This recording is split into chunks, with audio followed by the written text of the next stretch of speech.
The saloon in Sierra Blanca was loud that night, the kind of border town noise that drowned out a man's own thoughts. West Texas, 1915. Dust on the floorboards, lamplight swimming in the windows, cavalrymen unwinding after a long stretch of patrol along a line that, in those years, separated order from revolution. And then, a gunshot. Not from a fight, not from a quarrel, from a young lieutenant's own hip. The pistol he had been so proud of, the brand new Army automatic, the Colt model 1911, went off where it sat tucked into his belt. The bullet tore down and away, grazing his own leg, burying itself in the floor. For one frozen heartbeat, the room went silent.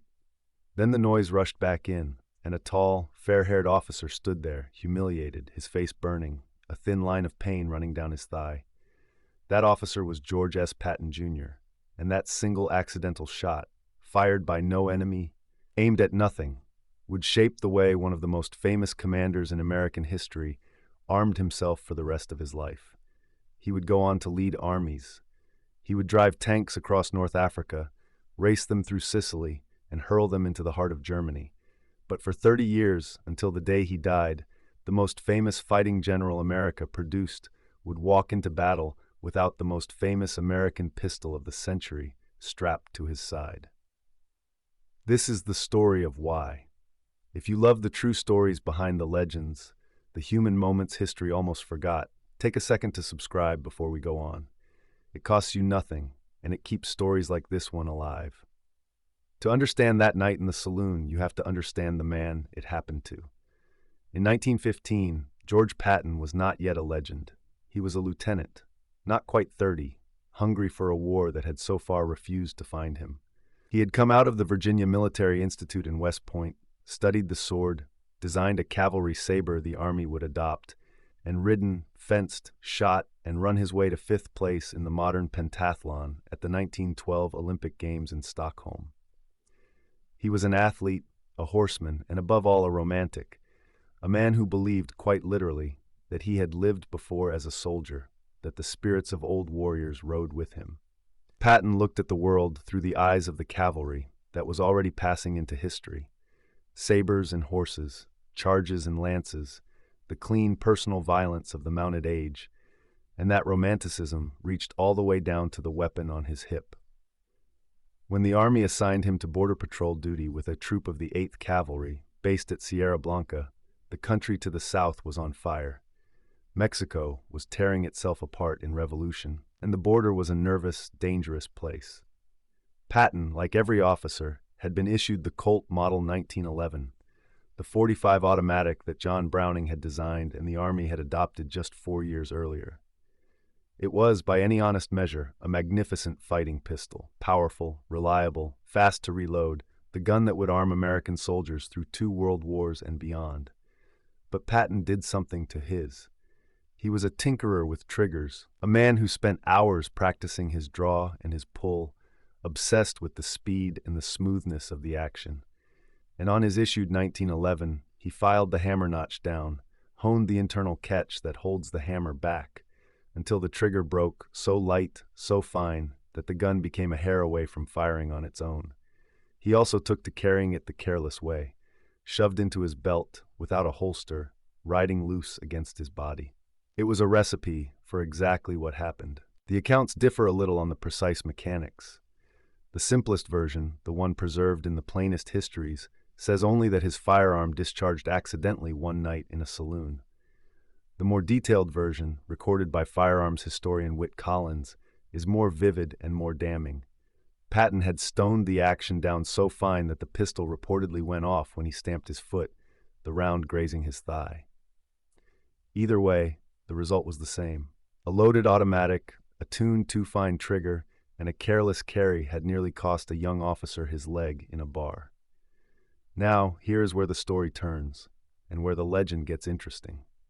A reasonable man might have concluded that the fault lay with himself, that filing a combat pistol's sear to a razor's edge and then jamming it bare into your waistband is asking for a tragedy. The pistol had done nothing wrong. It had done exactly what a finely tuned trigger does when disturbed. But Patton did not blame the gunsmith, who was himself. He blamed the automatic. As Collins observed, with a touch of dry amazement, It was hard to believe a marksman of Patton's skill would alter a gun into such an unsafe state, and then, rather than stop honing actions, simply decide that the whole class of weapon was not to be trusted. That was, in its way, perfectly Patton. He had made up his mind. The self-loading pistol, that clever modern machine, had betrayed him. And from that night forward, he wanted something older, something simpler, something that fit the warrior he believed himself to be. So he went to El Paso, to the Shelton Payne Arms Company, and he bought a Colt single-action Army revolver. Think about what that meant. The single-action Army was the gun of the Old West, the peacemaker, first made in 1873. It had been the Army's own sidearm from 1873 until 1892. By 1915, it was, to a modern ordnance officer, a relic. 6 chambers, a hammer you cocked by hand for every shot, slow to load, slow to fire, holding only a fraction of what the automatic carried. And Patton loved it. He had it finished in gleaming silver plate. He had ivory grips fitted to it, ivory carved with an eagle and later with his initials. He carried it in the old cavalry fashion, with the hammer down on an empty chamber, so that it held only 5 rounds instead of 6, the safe way the frontier gunmen had carried theirs. To the rest of the Army, it was a beautiful antique. To Patton, it was an extension of his own body and his own myth. The revolver was not just a weapon now, it was a statement, and in less than a year, that statement would be tested in blood. In March of 1916, the revolution to the south reached across the line. Forces loyal to the Mexican guerrilla leader Pancho Villa crossed into New Mexico and raided the border town of Columbus. Americans died. The country demanded an answer, and the Army sent General John J. Pershing, Black Jack Pershing, south into Mexico at the head of thousands of men with one mission: find Villa. Patton was beside himself when he learned his own unit would be left behind. He was not a man built to sit out a war while one was happening within reach. So he went straight to Pershing and pressed him for a place, any place, and Pershing, impressed by the young lieutenant's raw eagerness, made him his personal aide. Now Patton was in Mexico, in the field, in the dust and the heat, with his ivory-handled revolver on his hip and a war finally in front of him. The defining moment came in May of 1916. The exact day is remembered differently in different accounts. Some say the 14th, some the 16th, but the shape of it is clear. Patton led a small party out to forage for supplies, driving across the dry country in motorcars to buy corn at a ranch belonging to the relatives of one of Villa's officers, a man named Julio Cardenas. What happened at that ranch was, in miniature, a glimpse of the future of war and of the man who would help shape it. Patton brought his cars in fast, swinging them around the ranch buildings to cut off escape, an instinct for speed and maneuver that, 30 years later, would define how he handled armored columns. As his men closed in, riders broke from the ranch on horseback, armed, trying to fight their way clear. And the gunfight came at close range, 50, 60 feet, then closer still. Patton drew the revolver, the one he had bought to replace the automatic that had failed him in the saloon, and he used it. Afterward, in a letter to his father, he described the moment in his own plain words. I fired 5 times with my new pistol, and one of them ducked back into the house. I found out later that this was Cardenas, and that I had hit both he and his horse. Julio Cardenas, one of Villa's lieutenants, was killed in that fight. The young officer who had nearly shot his own leg off in a bar a year before had now been blooded in his first real gunfight, and the weapon in his hand had been the old revolver, not the modern pistol he had rejected. For Patton, the lesson was sealed. The revolver had served him when it counted. He carved a notch into the ivory grip. He took the dead man's spurs as a souvenir. And he carried the conviction, from that day on, that the heavy, simple, single-action wheel gun was his weapon. It is worth pausing here because this is the heart of the matter, the truth underneath the legend. The popular story, the one you'll hear repeated, is that Patton refused the 1911 because the automatic was unreliable and the revolver was the better fighting tool.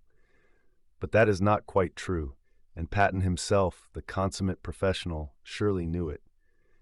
The 1911 was not the problem. Millions of American soldiers would carry it through the bloodiest fighting of the century and trust their lives to it.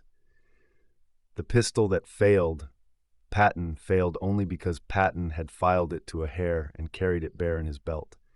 The real reasons he turned away from it were more human than mechanical. The first was that single, humiliating night, the shock of a self-inflicted wound, the kind of fright that, as one account put it, changes a man's outlook forever. He never fully trusted a self-loader again.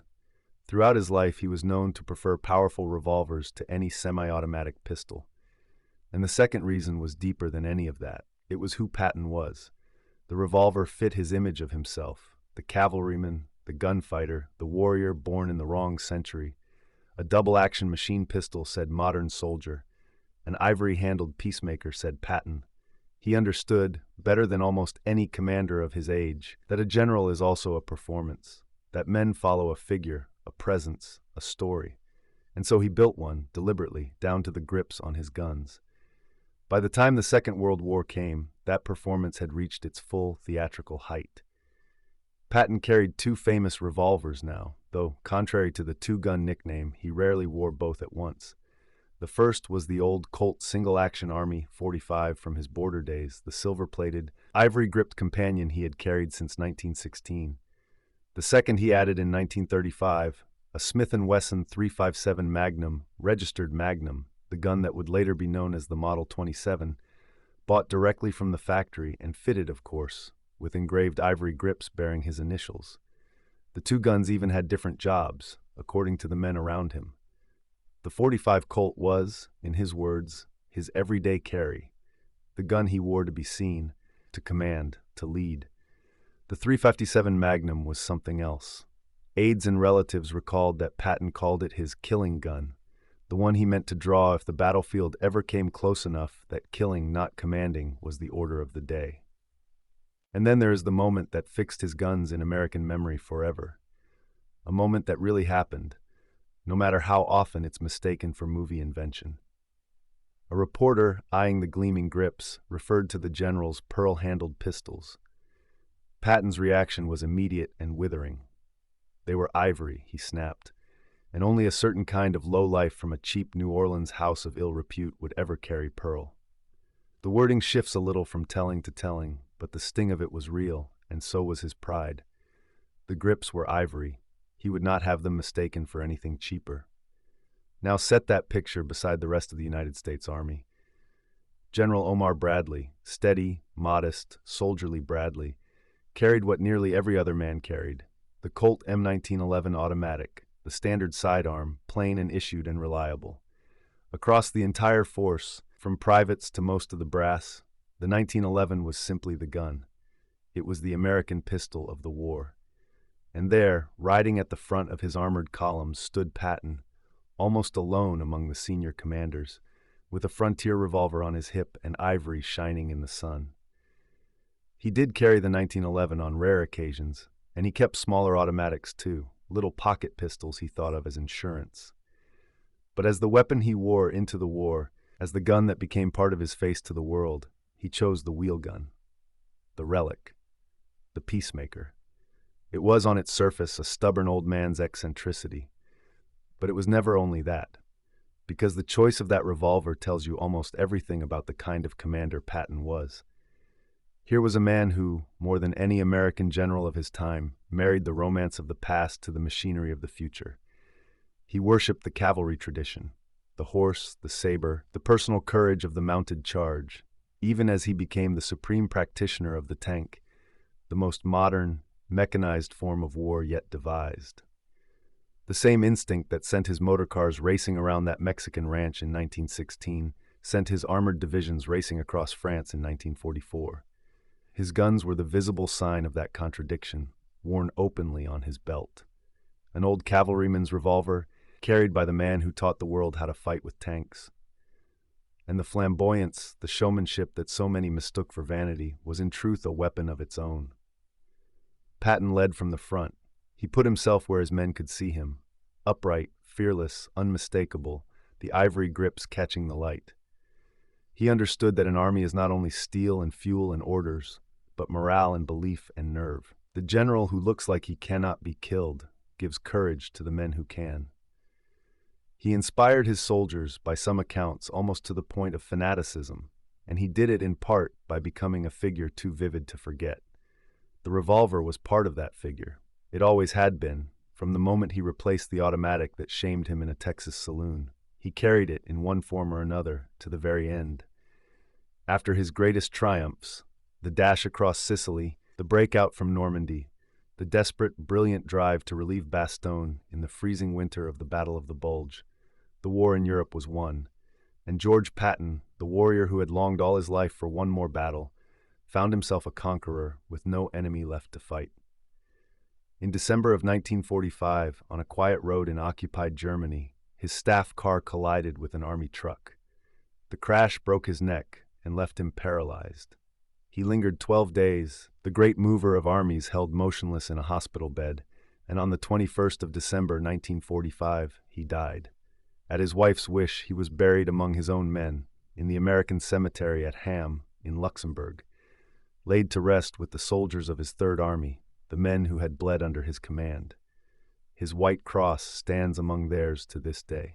The famous revolvers, the silver Colt, the Magnum Smith & Wesson, the ivory grips with the eagle and the initials, survive him, preserved now as treasures of his memory, displayed where the public can stand and look at the very guns that rode on Patton's hip from the Mexican border to the heart of the Reich. And when you stand and look at them, remember how the whole legend began. Not with a charge, not with a battle, but with a young lieutenant in a loud saloon, a finely honed trigger, and a single shot fired by no enemy at all. The one shot that taught George Patton he would rather trust an old gun he could feel in his hand than a new one he could not. The Army gave him the finest fighting pistol of the age. He spent the rest of his life refusing it. And in that refusal, stubborn, romantic, theatrical, deeply human, you can see the whole of the man. A soldier who reached back into the past to arm himself, and then rode that past straight into the future, all the way to the end. If this story moved you, do one thing before you go. Subscribe to the channel, give this video a like, and tap the bell so the next story finds you. There are more lives like Patton's waiting to be told, and we'll tell them, one by one, the way they truly happened.